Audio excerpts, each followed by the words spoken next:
Number two is identifying the property.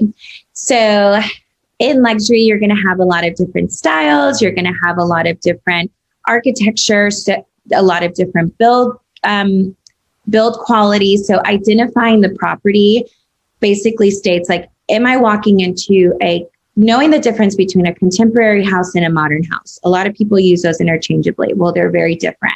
Identifying mid-century modern. Where did mid-century modern styles come from? Knowing names of architects, knowing different styles. And it's not like you're just going to read a book and learn everything. It takes time. So basically becoming more and more familiar with those types of properties in your neighborhood in those neighborhoods is super important.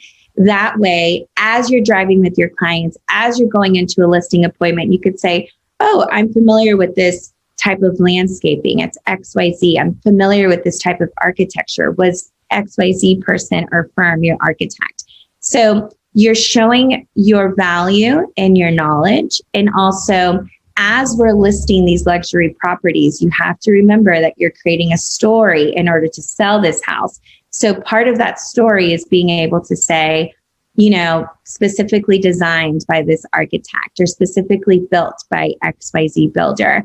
So identifying the property is just as important as identifying a neighborhood or identifying your market. And also with a lot of luxury neighborhoods, you'll find that there are conservation overlays, right? So knowing the design guidelines for each neighborhood. If you're selling in a gated community, what are the design guidelines for those gated communities? Are people allowed to build casitas, gazebos, pools?